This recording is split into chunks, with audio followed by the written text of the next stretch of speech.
It's the elephant in the room. It's the elephant on the phone. It's the fast Twitter fingers with all the opinions. But there's humans behind running what you guys have built. Being at Essence and working on Essence Fest, it's incredible to have a property that drives such passion. It's a gift and a curse. I'd much rather have something that people care about this much than something that they don't care about at all. When people ask me how I feel about this year's festival, I will honestly say it's the one that I'm most proud of. Just knowing the headwinds that we faced and the fact that we were able to have a festival, we over-delivered on the Superdome talent. And everybody's asking, are you guys planning for 2026? We're planning for 100 years in the future. We want Essence Festival of Culture to be here indefinitely. We have to have the courage to step out of what is traditional. Essence has the right to be whatever Essence wants to be. If you don't want to do this, do the next Essence Fest. I dare you to go find it. Ambition doesn't need permission. It just needs a seat at the table, and we brought our own. Welcome to the So Ambitious Podcast. Welcome to the So Ambitious Podcast. Thank you. Thank you for having me. I'm really excited to be here. Yeah. I want to get straight into it, right? Jump it's in the elephant in the room. It's the elephant on the phones. It's the fast Twitter fingers with all the opinions. The Twitter fingers. But there's humans behind Yeah. running what you guys have built. Yes. And then just your career, right? But if we could just start, what's real and what's not real around the experience of Essence this past year? Well, first thing that you said is true. And this is the thing that I think a lot of people nowadays forget. There are humans behind everything. Yeah. Humans, when I talk about the people with Essence Fest, people who are basically giving their blood, sweat, and tears to create this experience for our community and for our people. So I would love for people to keep that in mind. You know, being at Essence and working on Essence Fest, it's incredible to have a property that drives such passion. You know, it's a gift and a curse. You know, I'd much rather have something that people care about this much than something that they don't care about at all. Yeah. So, you know, we hear everything. So that's the other thing. No, your comments don't go into a black hole. Trust me. We see it all, we hear it all. And we process the things that, to your point of what's real and what's not. Yeah. So what was real? Real is, yes, we had a lot of, you know, we were affected by the rollback of the DNI. So a few of our sponsors pulled back, others even decreased their sponsorship levels this year. So that was real. The economy and the world economy is insane right now. So our attendees at the concert was down year over year, slightly. Real. However, I also caution people of comparing this year to last year, because last year was our 30th birthday and we celebrated and we broke records. You know, last year was the highest selling night in Essence Festival history. And so to follow that with all that's going on in the world today, you know, again, the other elephant in the room is there were some calls for some boycotts for us because one of our sponsors. So, you know, if you call for a boycott, people may not show up. You know, if the economy is struggling, somebody has to choose between paying their rent and going to a concert. They're going to pay their rent. So, you know, those things were true. Yeah. And not exclusive to Essence. You know, I've, you know, talked to a lot of my folks in the industry of building like these cultural events. We're all facing the same issues right now. And so, you know, you'll see that probably throughout the year, maybe throughout the next few years, just given the general climate of what's happening. So, yep, it was real. And a lot of that was outside of our control. When people ask me how I feel about this year's festival, I will honestly say it's the one that I'm most proud of. You know, this is my fourth one since I've been at Sundial Media Group in Essence. And just knowing the headwinds that we faced and the fact that we were able to have a festival, the fact that we, you know, were able to put 40 talent on that stage in the Superdome, like we over-delivered on the Superdome talent. We're, you know, very ambitious in that way. I'm just really excited about the work that the team did to pull it off. And really, you know, when you talk about the people that work on it are always thinking about the people that are coming to it. Like we're building this for you to come and get your cup filled with Black joy Mm-hmm. and be able to get around your people and have this family reunion feel and then go back into the world and be refilled and replenished. We don't take that for granted. Yeah. So, we did whatever we had to do to make sure that happened this year. Mm-hmm. You're chief events officer, right? And so Correct. like the events fall on like you That's correct. at the end of the day. And like what you said, like I resonate with because I ran a Black tech conference for 7 years. Mm-hmm. And I think the consumer experience in this market where they're tethering themselves close to their dollars and it's fueling like their decision. Mm-hmm. But so much of it is emotional as it is opposed to like what's really happening. Correct. Right. But how do you parse between the two in this environment for like attendees? Well, we listen. Yeah. So we listen. Mm-hmm. Whether it's through the social media comments or we do a consumer survey for those who are on site, and so we definitely listen and process the information, and we really get a sense of what's real and again what's emotional. Mm-hmm. Anytime you change something, there's going to be that kind of emotional response because people just inherently don't like change. Mm-hmm. And so that's where we ask for our communities to be patient with us because we have to change. This was the 31st year of Essence Fest. You can't, restaurants can't stay open 31 years, let alone, Black cultural events so we have to evolve, we have to change, but the changes that we make are all for the longevity of this artifact, which is Essence Festival of Culture. So, that we get it. We understand. I'm used to doing this. It's always been like this. I hear you 100%. However, if we continue to always do it like that, you won't have an Essence Fest in 5 years. So we have to evolve and change and grow. And, when we see that feedback, it really is just a request, like just be patient with us, grow with us, and understand that we're doing this so that it will still be here for you, for your daughter, for your granddaughter. We talk about, everybody's asking, are you guys planning for 2026? We're planning for 100 years in the future. Like we want Essence Festival of Culture to be here indefinitely. Can you talk a little bit more about just like the sheer size from a logistics standpoint of Essence, right? Because I think people don't fully understand, like when you're standing in the middle of that arena, how big it is. And I feel like a lot of the criticism that you guys got, and I've been there, I've gone a few years, right? We've brought Black ambition entrepreneurs there as well. But I think it's one thing to stand in it. You see like just the full breadth and scope of everything that's going on. And then when you've never experienced it, you can easily paint a completely different picture. But I think from a logistics standpoint for entrepreneurs that are building companies, they're building experiences, I would love for you to talk about that because I think knowing the attendance size is one thing, but like all the mechanical moving parts of what y'all do, I think gets lost in people realizing the decisions that you guys have to make. And so if you can talk to that, like size and breadth of like, even like the timeline of planning, it's not something that happens in 3 months. It's not something that happens in 6 months, right? I think that would be helpful for people to kind of contextualize like the full breadth of what you guys do.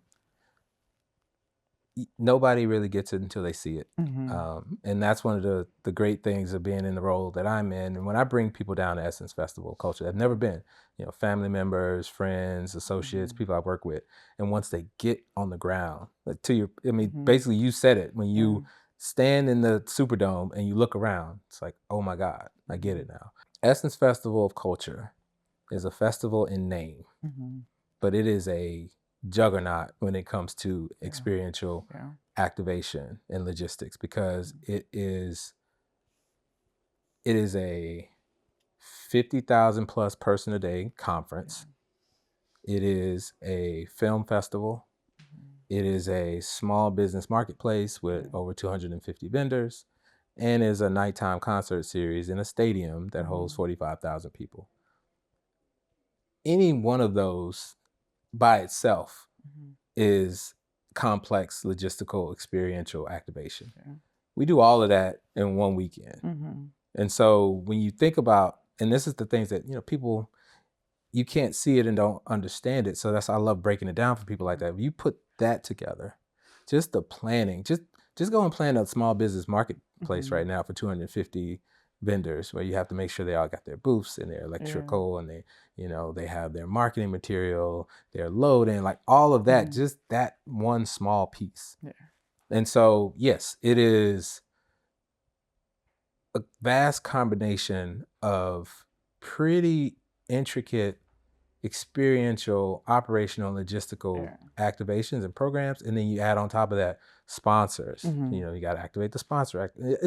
It's a lot. And we do start in advance, so it's not like a 2-week, 3-month, 6-month process. I mean, we're talking 2027 already right now. And you throw in there the challenges and the challenges in a positive way when you're talking about and throwing in talent. We had over 40 acts on the stage. We had, I think, nearly 300 talent and personalities in the convention center over the breadth of the week. So all of those pieces, and yes, I'm the chief events officer, but it really takes the full organization to pull it off, because we have different departments within, and we all just pull together to pull this off, in addition to 10 to 12 other events throughout the year under the Sundial Media Group umbrella. So How do you guys move forward, like protecting like the vision that you've created and the legacy, knowing the economic times that we're in? Because I imagine like that within itself, not even all the moving parts of just running an iconic event for decades. But like, how do you protect like that vision moving forward? Because I think, and not to hark on what I saw on social media, but it was a lot of like, who is this for and who is this not for anymore, right? But I think as you build a brand and build an experience, you also have to protect the thing moving forward. But like, what does that look like for you all? We have a lot of mantras within the organization, but one that comes to mind with this question is pride, courage, and conviction. And that, when we get to a crossroads of a decision that needs to make, we start pulling out, like, how does this affect our pride, courage, and conviction when it comes to Essence, when it comes to the future of Essence, when it comes to the community, when it comes to who we serve. When you ask, like, who is it for? I like to say it's for everybody. Like, that's the thing. We really want to build an inclusive space for everyone, with the everyone focus being Black women, and knowing that Black women is not a monolith. Like and we have the aunties, whether you want to identify as an auntie or not. We have the aunties, but we got the nieces. We got the nieces and the aunties coming together. And now the unks, because I'm officially unk status apparently. So unks, we are invited. We have stuff for the men and the nephews. So it's really, what we're trying to do is make it an inclusive space for all of us, to be fully transparent. And so, with that, we do have to we have to have the courage to step out of what is traditional when it comes to Essence Fest, to have the courage to have Meg Thee Stallion on stage, knowing that we're going to get blowback from people that are like rooted in where we were, but understand that we also are trying to grow to make sure that there's going to be something here. And again, Essence has the right to be whatever Essence wants to be, just like Black women have the right to be whatever they want to be. So we want to serve all, not just one part of the community. What would you say, and to help me understand, just from your marketing brain, right? Who is the kind of the core, like, target market, kind of like avatar profile of like the fest? I mean, you guys do a number of events, right? But like the festival, because I think one of the biggest lessons in marketing is like, you have to draw a line of who this is for and who this is not for. And stand in the conviction of it, right? Like what you said. But I think that's always helpful for people to kind of ground it. Like, is it a festival for, 18 to 24? Like, is it more like, because there's ancillary, target markets as a result of that. But I'm thinking, as our entrepreneurs are trying to define, you're not building a business for everyone. Because if you build a business for everyone, you've built a business for no one. For no one, right. You got to know who you're speaking to, who you're marketing to, who you put your dollars behind from a targeted standpoint. But I would love to know, just from your perspective, doing this work for so many years, like, how do you define that as an entrepreneur? And then how do you stick to that and kind of block out the noise when you know this is the market or this is the target that will fully understand what you're building and kind of become your super fans? So you asked the question that I asked when I first started Essence. You know, I come from the marketing agency world where, yes, we identify the target. This is, you know, 25 to 40, African-American woman. These are this is her interest. And I could never get a direct answer. I quite literally, because I'm built that way coming from agency. And ultimately what I received was, we know who our core is, you know, where our legacy lives. But again, we're trying to make something that is available for everybody. So, I mean, at our core, you know, definitely I would say 30 to 45-year-old Black woman, African-American woman would be like the core Essence Fest consumer. It can move around, you know, up or down, depending on how long they've been involved with the brand. You know, probably goes all the way up to, you know, 50s, mid-50s, early 60s. It's we have a unique property, and it actually reminds me of walking around here in Martha's Vineyard, where it's very family reunion feeling. So you get the multi-generational members of the family as well, but it is driven by that core. So, and that core is aging, you know, again, this is our 31st year of Essence Fest. So if you came to your first Essence Fest when you were 25, you're now 55 and you're still coming back, or 56. So that's where it starts. But it definitely, we're growing that, and we're purposely bringing experiences that will help to grow that. And so you've got Essence, but you also have Girls United, which is our younger Essence audience, and they have their own space. You know, have the kickback. You know, a couple of years ago, it was a little controversy because it was the anti-auntie zone. But the aunties went with the nieces. And then the nieces then came over to the concert and, you know, enjoyed Janet Jackson with the aunties. So that's what we experienced. But to, you know, your question, yes, you do have to have a core. I think for us, we're unique because it's something that's been going on for 30 years. So we know where it started and where it's kind of gravitated and moved towards. And you do have to, you can't forget where your core was, even when you're growing. So that's where, again, you know, we'll try things. And I think that's the other thing, you got to try.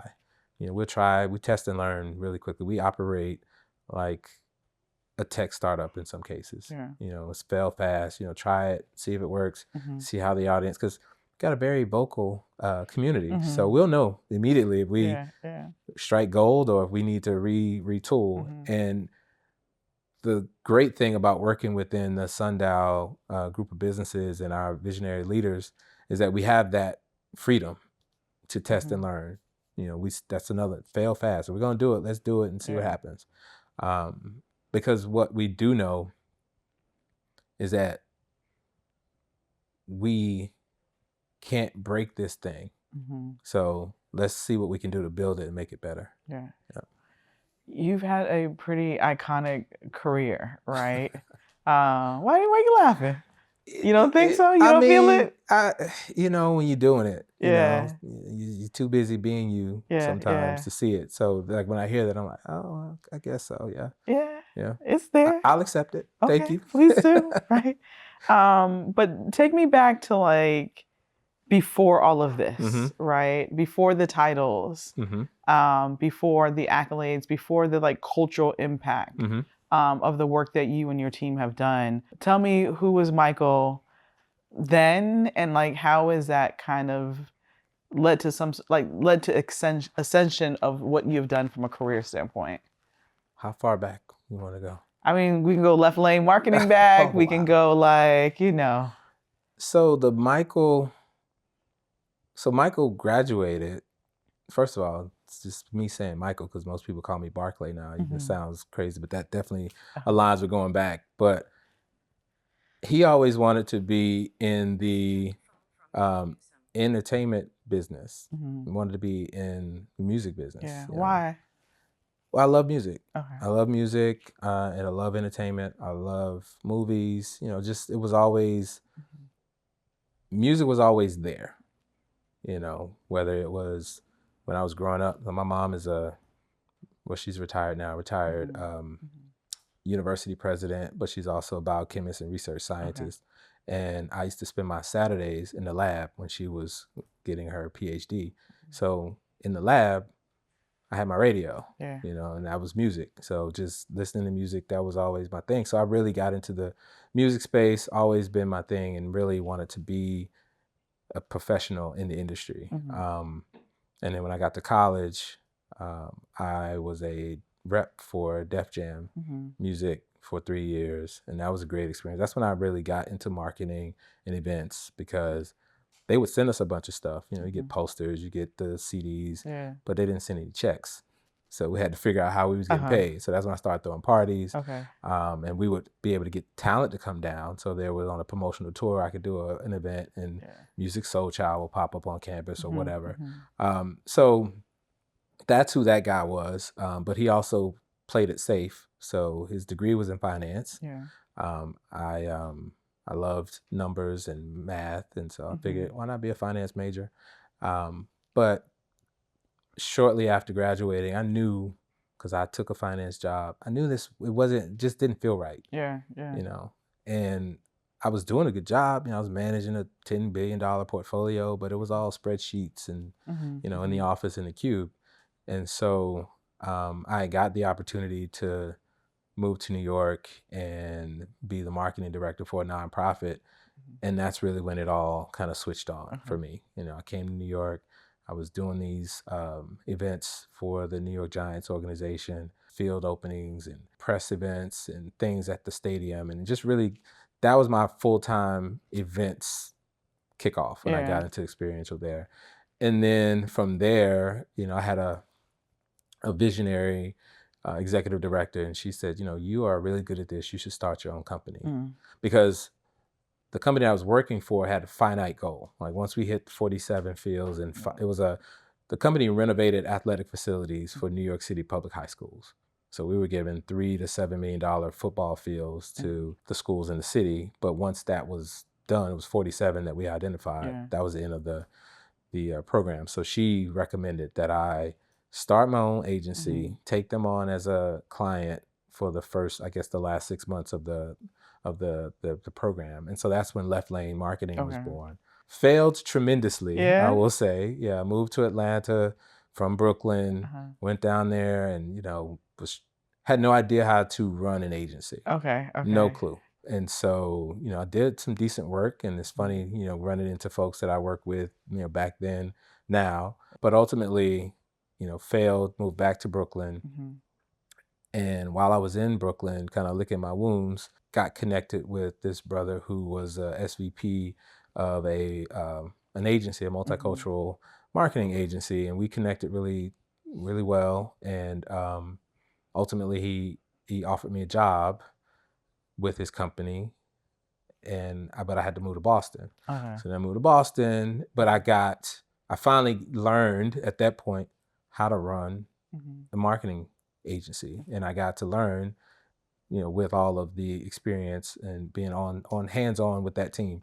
And, you know, it was a great couple of years. You know, again, met so many people, so many contacts, things that, you know, again, as I'm walking around Martha's Vineyard, I'm seeing people that I've known for 20 years from back then.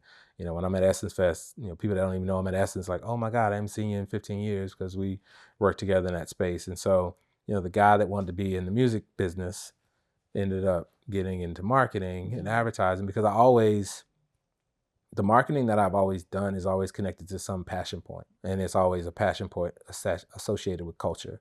So whether it's music, art, sports, and so that's when it's been able to like stoke that fire that I always had. And so I know the first Essence Fest I did, I was talking to one of our talent managers, and I said, you know, when I was young, I always wanted to get in the music business, and they looked at me and was like, you realize you are in the music business now. Like, oh, I didn't even think about that, but, you know, I'm part of the ecosystem now with what we do at Essence. So yeah, that was kid from Fayetteville, North Carolina, wanted to be, you know, A&R for whatever big music, whatever label was hot back then, probably Def Jam, is what I wanted to do. And so, yeah.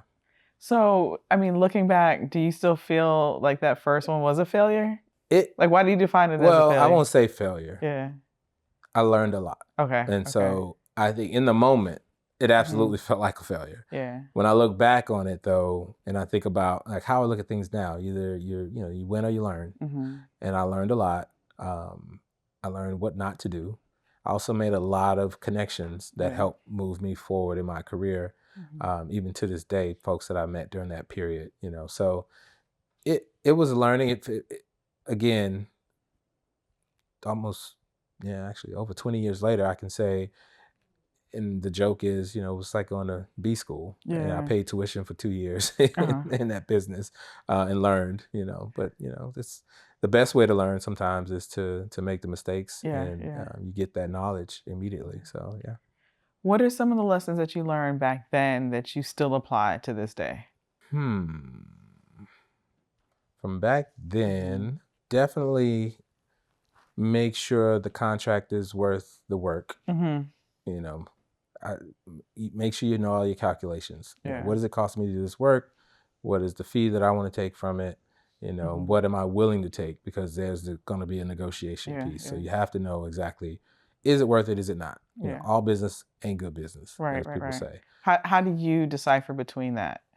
Well, now I can almost eyeball it now, but I think you really have to get down to the math. It's mathematics. It really is mathematics, and you have to know how much your time is worth as well. I think that's one of the hardest things that people don't really understand. Like, oh, it only cost me, $5,000 to do this, so I'll take, $7,500 for this contract. Yeah, but how much of your time? Right. Like, what else can you do while you're doing this?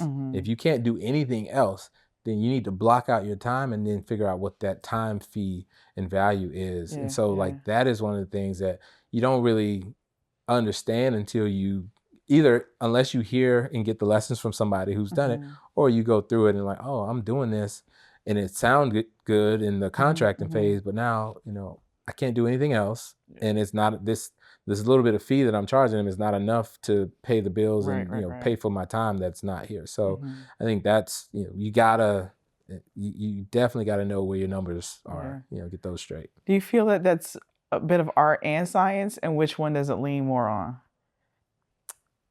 And when I say science, like the numbers, right? For sure. As opposed to the creative aspect of it, right? But then the loss of time of not being able to work on something else, the drain that's associated with it. I talk to our entrepreneurs a lot of time about this framework I created around like the cost of neglecting your genius and taking it down to a formula in which you can actually measure, does this financially make sense for me?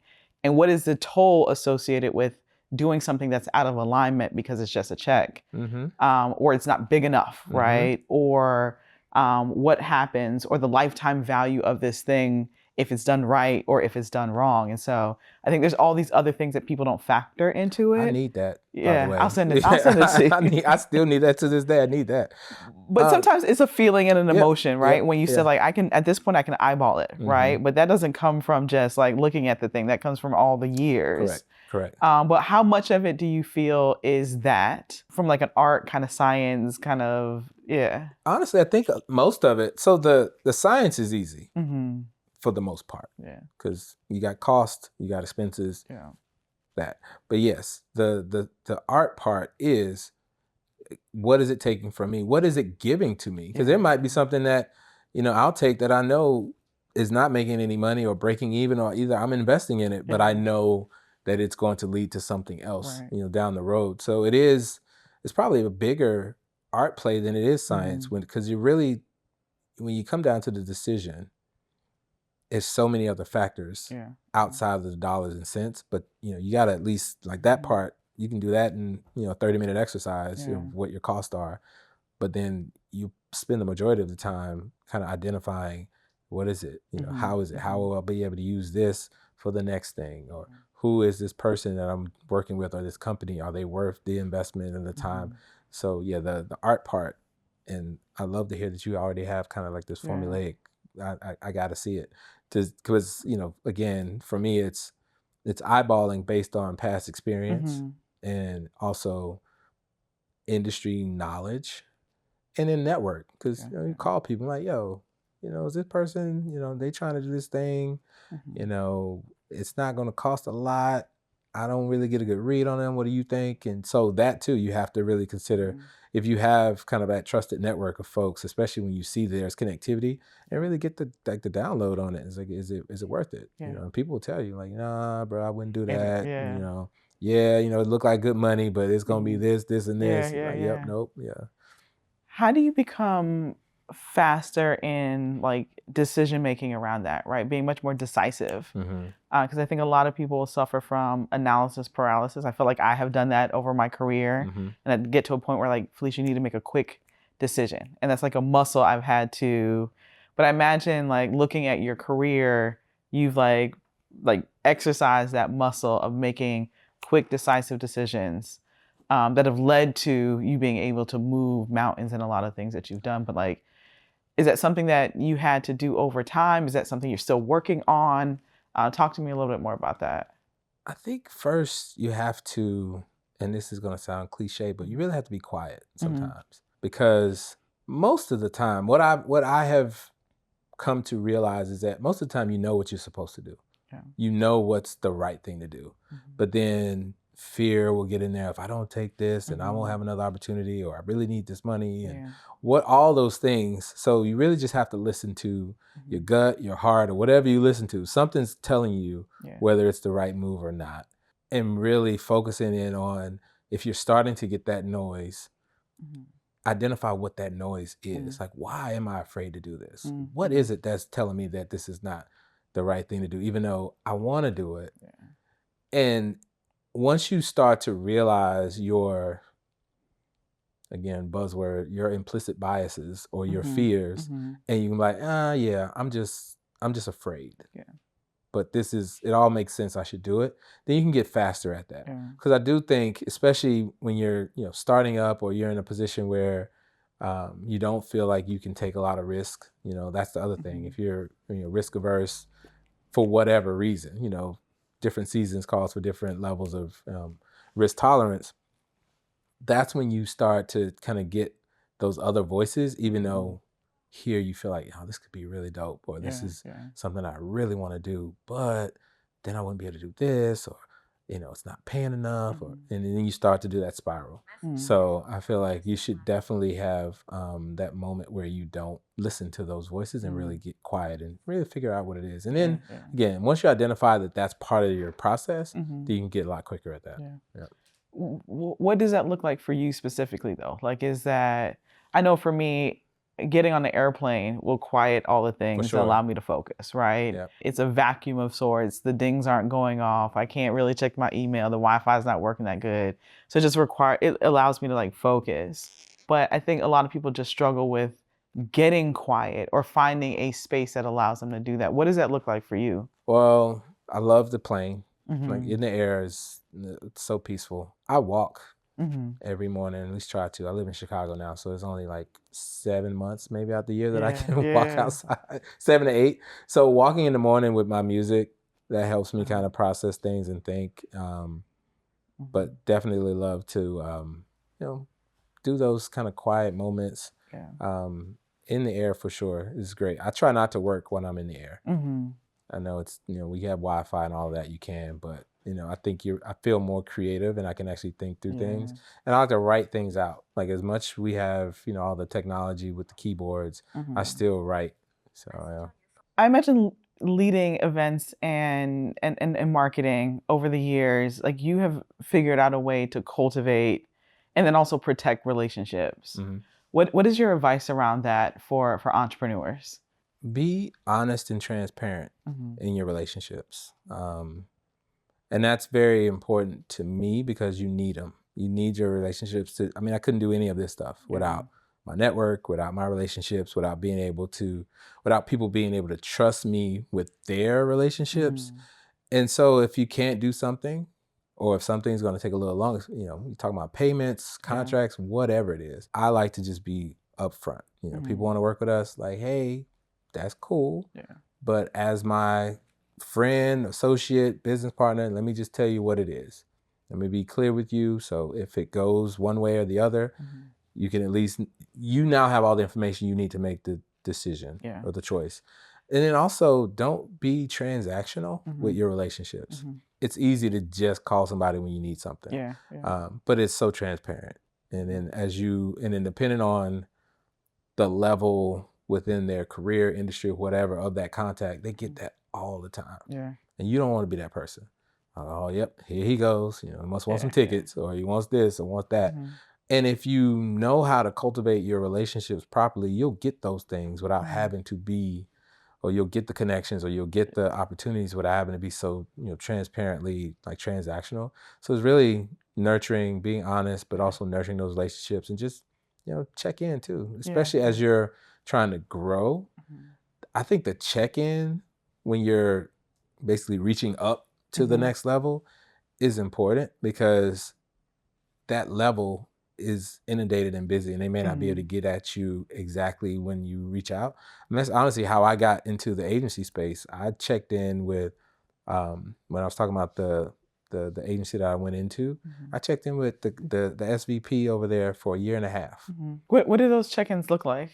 Hey man, I just did this, thought you might be interested in it, or just saw this and thought about you. Like, it's really just making a human connection and giving a bit of yourself every time you do it, so that they know or can see and identify opportunities for you, or just get to know you, even if you don't have a chance to have, long drawn out conversations with them. And he, after I was licking my wounds from the left lane, the first round of left lane going down, and I moved back to Brooklyn, and it was this thing called MySpace, because I'm aging myself. And I finally set up a MySpace page because I was trying not to get into that. And one of the first people that popped up, his brother, his name is True Pettigrew. He was the SVP of Alloy Marketing at the time. And he popped up as somebody I should know. We connected on MySpace. And within a week of me doing that, and again, I've been reaching out to him via calls, and that was before texting. So I'm calling him and leaving voicemails for over a year. He came up on my MySpace page. Remember how you leave messages to people on the page? And was like, yo, I'm gonna be in New York doing an event. Let's connect in person. But that was after a year of trying to cultivate that. And then that night, we were together until the wee hours of the morning, because it was like multiple experiences that his agency was doing around the city. And I think a week and a half, 2 weeks later, I got a job offer after putting in that work for a year. So you gotta just stay in touch, Yeah, for sure. Are there any specific questions that you ask to help figure out what a priority is for a partner? Like, in order to start thinking, because as much as you're in the event business, you're in the problem solving business too, right? Especially not just for the end users of any of the events, but then also the partners, right? Ultimately, they're coming to you or not coming to you with an understanding, or not having an understanding of like the problems that you can solve for them. But how do you fully understand that utility that you have in order to get like a deal over the finish line? That's the first thing you ask is, what problem can I solve? And that's something I learned when I went in-house in the agency. We had what was called we called it an info audit, which was the reverse of having an RFP. Like, if they didn't have an RFP where that broke down or a brief, then we had all these different questions. And so that's been ingrained in me to, what does success look like? What are you trying to achieve? How can we help you get there? And, and then what's not in the brief? What's not in your RFP? Like, what you personally, as the head of this brand, head of this opportunity, what is it that you want? Sometimes, it could be as simple as, I want to pitch it with LL Cool J. Bet. I can make that happen. That'll make you happy. That's easy. So, it's really, and I think also too is connection. I think, one of the things that I have been gifted with is the ability to connect with anybody. Whether it's, oh, you're from this town, I used to live in that town, you played this, this person. Like, I think when you can connect on common ground, no matter who you are, then you get down to the nitty gritty of what it is that they need from a business perspective too. So You're the founder of Crowded House. I know we talked a lot about like your work at Sundial, but talk to me a little bit more about this virtual platform that you built. So Crowded House was born by me being kind of the old man on the porch, shaking his fist at virtual events during the pandemic. I was like, these doesn't feel like the live events that I built. Were they supposed to though? I mean, that's all we had. And to see, people trying to like read comments while they're creating virtual events, or it was a couple of events, and I don't want to call them out, but that were very high energy in-person things, and I'm watching them on Twitch trying to recreate it with no crowd. I was like, this is bad. It really came from me as somebody who's worked in experiential and loves bringing people together. I love the energy exchange that happens in live events, trying to figure out how, for what, at that time during the pandemic, we didn't know if this was ever going to come back again. And so how do we get that magic back? And honestly, I identified like key things that create that energy exchange that I was not seeing in the virtual event space. And I was looking for a solution for myself. And so I went to search to see if there was something that existed where there was two-way video communication and you could like bring people out. So you could have like a GA video. But what I was trying to do was create this thing that had that component as far as the video, as well as the ticketing, have a ticketing platform. And then, there's merch associated with it. So like I thought there's got to be something where you can do all these things in one, because people were jumping around from Zoom to Eventbrite to Shopify and all these things. So when I found out it wasn't there, I decided I was going to build it.